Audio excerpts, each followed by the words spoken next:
Dad, आपको पता है अंशुमन पांडे मुझसे मिलने आया था। मिलने से ज्यादा वो मुझे मेरी बेइज्जती करने आया था, मुझे मॉक करने आया था। उसने पता है क्या कहा मुझसे? तेरे डैड तुझसे नहीं राजवीर से प्यार करते हैं। क्या कर रहे हो शौर्य तुम? वो तुम्हें प्रोवोक कर रहा है, तुम्हें भड़का रहा है और तुम भड़क रहे हो। वो हमारे रिश्ते को खराब कर रहा है शौर्य, प्लीज अंडरस्टैंड दिस।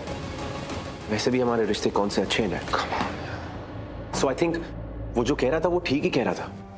सबको पता है कि आप दिन भर राजवीर के साथ होते हैं। अगर राजवीर हॉस्पिटल में हो तो मेरे डैड राजवीर के साथ हॉस्पिटल में होते हैं। अगर राजवीर अपने घर पे हो तो मेरे डैड राजवीर के घर पे होते हैं, उसके साथ, उसी की केयर में, उसी की कंसर्न में लगे होते हैं। और मैं डैड आपका बेटा यहां जेल में सड़ रहा हूं। एंड यू नो व्हाट, मुझे यह भी पता लगा कि अंशुमन ने आपको ऑफर भी दिया था मुझे जेल से बाहर निकालने के लिए, जो ऑफर आपने डिनाई कर दिया, आपने मना कर दिया। तुम बात समझ नहीं रहे हो शौर्य। तुम्हें पता भी है उसने क्या ऑफर दिया था? Can you even imagine it? मुझे नहीं जानना डैड, मुझे नहीं पता करना। क्या आपको पता है लोग आपके बारे में कैसी कैसी बातें कर रहे हैं dad? I am shocked, I am shocked out of my mind.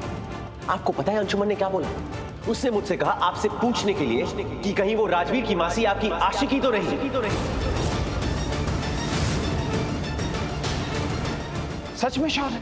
तुम मुझसे पूछ रहे हो ये वाली बात, अपने डैड से पूछ रहे हो कि वो मेरी आशिकी है या नहीं है? शौर्य, तुम मुझे अच्छे से जानते हो, इन एंड आउट जानते हो। तुम जानते हो मैं क्या क्या बिजनेस करता हूं, कहां है मेरा ऑफिस, घर कहां है, घर में कितने लोग हैं, क्या करता हूं क्या नहीं करता, सब कुछ जानते हो तुम। काव्या मेरी बेटी है, तुम मेरे बेटे हो। मैं राजवीर को अपना बेटा मानता हूं, उतना ही प्यार उससे करता हूं। तुम सबकी मां है, सब चीजें तुम्हारे सामने है। मैं झूठ क्या बोल रहा हूं? किस आशिकी की बात कर रहे हो तुम? वो 2 टके का अंशुमन तुम्हारे पास में आता है, तुम्हें भड़काता है, तुम्हें प्रोवोक करता है, तुम प्रोवोक हो जाते हो। तुम इमेजिन भी कर सकते हो जब राजवीर की मासी उसके पास में गई थी कि तुम्हें लॉकअप से बाहर निकलवाया जाए, तो उसने क्या किया उनके साथ में? जबरदस्ती करने की कोशिश की है, जोर जबरदस्ती, उनको हाथ लगाने की कोशिश की है, उनके करीब जाने की कोशिश की है। अगर मेरी जगह कोई और इंसान होता ना, उसका वही हाल करता जो मैंने उसका किया है। और तुम मुझसे पूछ रहे हो, मुझसे सवाल कर रहे हो?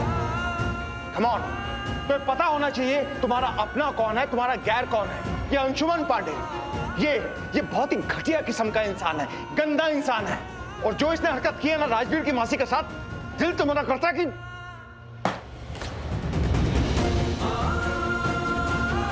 प्रॉब्लम यही है शौर्य कि मैं तुम्हें जितना भी समझने की कोशिश करूं, तुम्हारे दिल में आने की कोशिश करूं, तुमसे प्यार करने की कोशिश करूं ना, तुम उतना ही दूर होते जाते हो मेरे से, अपने दिल में आने ही नहीं देते हो।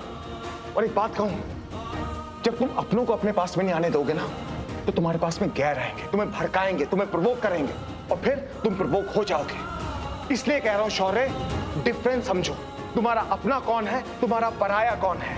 और रिश्तों में ना विश्वास होना चाहिए, क्योंकि अगर रिश्तों में विश्वास नहीं होगा ना, तो पूरी दुनिया आएगी और उस रिश्ते को तोड़ देगी। लेकिन मैं ये बात तुम्हें बार बार समझाता हूं, बार बार समझाता हूं, लेकिन नहीं, कोई फर्क नहीं पड़ता। तुम समझोगे नहीं इस बात को, तुम नहीं समझोगे। I'm really sorry. Just leave it, Charlie. Just leave it. I'm disappointed.